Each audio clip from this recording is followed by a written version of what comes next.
Dr. Disrespect is one of my all-time favorite creators. He's a legend of the streaming world, and for good reason.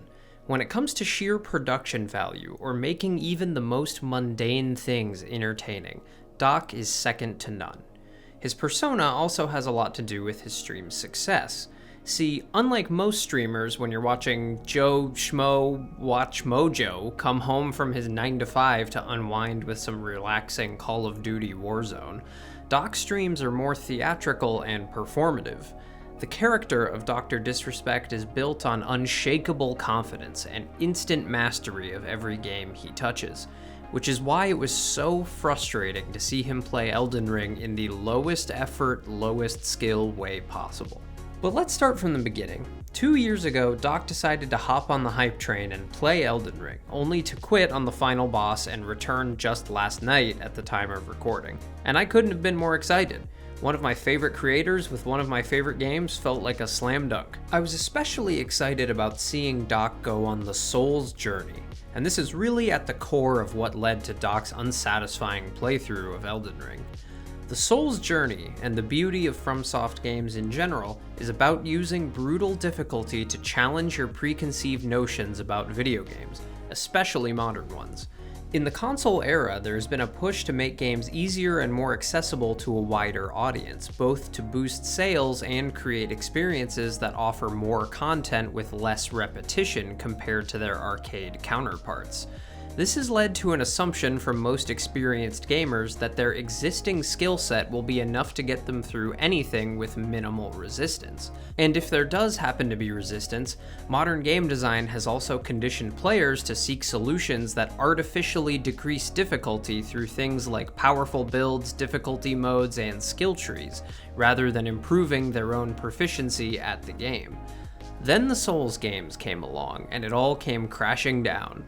Playing a FromSoft game can be a very uncomfortable experience for newcomers because it forces players out of these habits and will make them, whether they like it or not, look inward and realize that they have to get better. The punishing difficulty is designed to make the player confront the reality that they simply aren't good enough. At first, most people respond to this by flailing like a freshly caught fish on the pier, desperately searching for any solution beyond the intended one. They look up guides, weapon rankings, tips and tricks, XP farms, anything that will prevent them from having to dig deep, ditch their ego, and learn. For some, this is cause to stop playing altogether. After all, 10% of Dark Souls 3 players quit on the tutorial. But for those who stick with it, they will inevitably fail over and over until they begin to question their own skills and wonder if they will ever succeed. Play these games and you run into adversity, you have confidence, and it just chisels away your confidence. And then you get mad, okay? And then you get really mad. And then you blow up. We're past that point. Now we're starting to get sad. Now I'm getting fucking sad. But eventually, one small adjustment at a time, they will dig themselves out of that hole until victory is finally theirs, and they are greeted with rewards more powerful than any video game item could ever be: confidence and satisfaction. Oh my god, we did it, bro. Yeah, we did it, man. Oh my god, that feels so, yeah. Man, it's like hitting the game winner, bruh.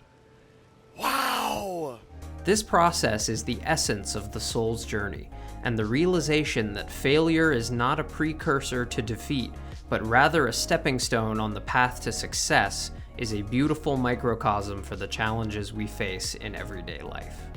This is why Souls games have such a profound and long-lasting impact on their players, and it is also why ardent Souls fans so badly want others to have the same experience they did.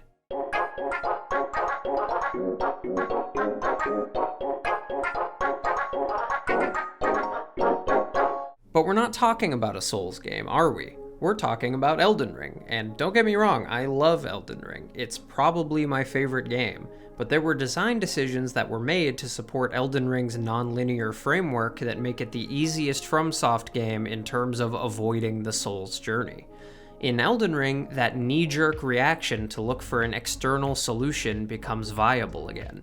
If a boss is too hard, you could just leave and come back later when you're a higher level and have better gear. I can't beat the guy. I gotta go somewhere else. I've gotta go somewhere else, champs. Pick another spot. Pick another spot. In addition, tools like magic and summons, which are relatively uncommon in other FromSoft games, play a much bigger role in Elden Ring, mainly in order to support build diversity and populate the open world with exciting rewards. These tools serve to make Elden Ring a far easier game for players with the right gear, which is fine, by the way. Approachability isn't a bad thing, and it has certainly made Elden Ring the most successful FromSoft title ever. But it does give players an easy out when confronted with the failure that characterizes the Soul's journey, and Dr. Disrespect is a prime example of this dynamic, especially when you consider that failure is antithetical to his persona, which is all about effortless success. At the beginning of his playthrough, you could see the Soul's journey begin to crystallize for Doc. He went through the predictable pattern of dying a lot and then blaming the controls, then the camera, then his character, and so on and so forth. He's actually kind of an easy guy. It's just, the game's just so unathletic. It doesn't, like, it thinks I'm still pressing the button on my controller and my guy's still flinging his sword around like a out-of-control maniac, you know? Then, right on cue, he started to get it, focusing more on his positioning, strategy, and rhythm. But because of Elden Ring's open world design and broader gear pool, it didn't stick. As he progressed and the difficulty steadily rose, he went back to blaming his character and returned to fleeing or brute forcing his way past every challenge rather than taking the time to learn. He also frequently compared the game to Skyrim, which, in my opinion, further highlights his fundamental misunderstanding of what Elden Ring is all about. The final nail in the coffin came when he unlocked the ever-controversial Mimic tier, which essentially lets you summon a clone of yourself with 20 to 30 times more health. There's no item in the game, or maybe even Soul's history, that flattens the difficulty curve more than the Mimic, and combined with the blasphemous blade, another very strong weapon, Doc had all the tools he needed to completely disengage from the game's mechanics and coast through the hardest parts of the game, letting his Mimic tank the hits while spamming fire spells from afar. With this combination, Doc was able to defeat all of the endgame bosses without ever learning their attack patterns or openings, and without the Mimic, he would have been helpless. I mean, look what happened when he tried to fight a mini-boss without it.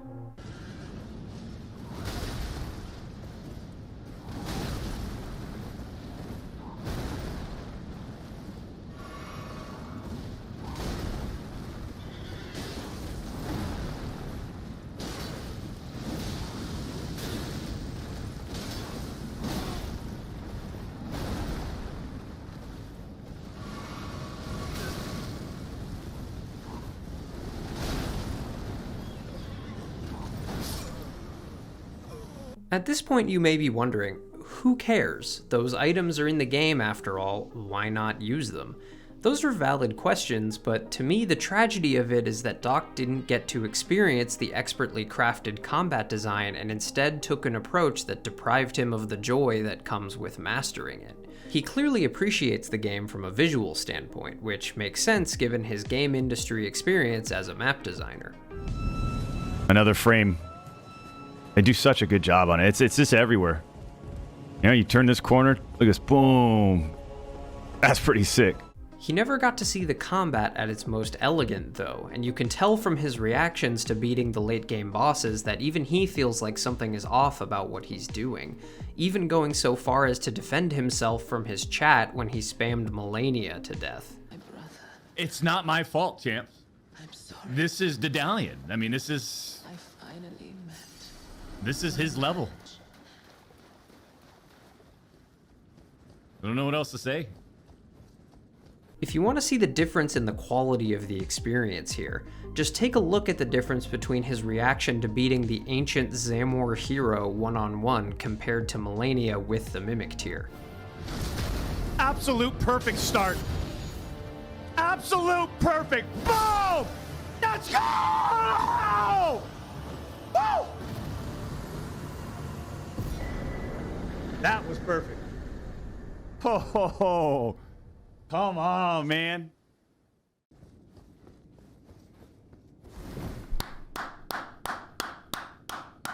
What are we gonna do for the next 2 weeks now? I think Doc choosing to approach Elden Ring through the lens of improving his character rather than himself ultimately led to an inferior experience both for us as viewers and him as a player. Imagine the tension and excitement of watching him get close to beating Melania for the first time. Imagine how electric it would have been to see him slowly but surely piece her combat puzzle together. But we got this instead. If you want an example of the satisfaction that comes from fighting the bosses one-on-one and really learning the combat, look at Cenat and his massively successful Elden Ring stream. Say what you will about Kai, but he went on the Soul's journey and wasn't afraid to fail over 1,000 times for our enjoyment, and the results speak for themselves. This game is a cinema. Although I died multiple times, it was very rewarding. I literally enjoyed every boss death. I've never felt some shit in my soul like this. I don't know what game compares to this.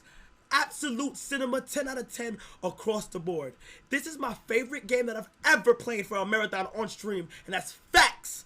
The same even goes for Nickmercs, who's beating the game without summons and has already said it's one of his favorite games of all time. Look, maybe you think all of this is stupid and you're slurping up my delicious FromSoft fanboy tears, but I'm just saying I think it is a shame that we didn't get to see one of gaming's best creators have one of gaming's best experiences. I went back and I looked at my old videos of me playing the game. I summoned like shit, but I can recognize now it is what it is. I needed the help at the time. I did not think that I could do it without that help. But then, when I finally did it without that help, the feeling is unmatched. With the Shadow of the Erdtree DLC just around the corner, I hope that even though the odds are astronomically low, this message makes its way to the two-time himself so we can put the Mimic tier away and show us all what he's really made of. Because the Soul's journey is one worth taking. Thanks for watching.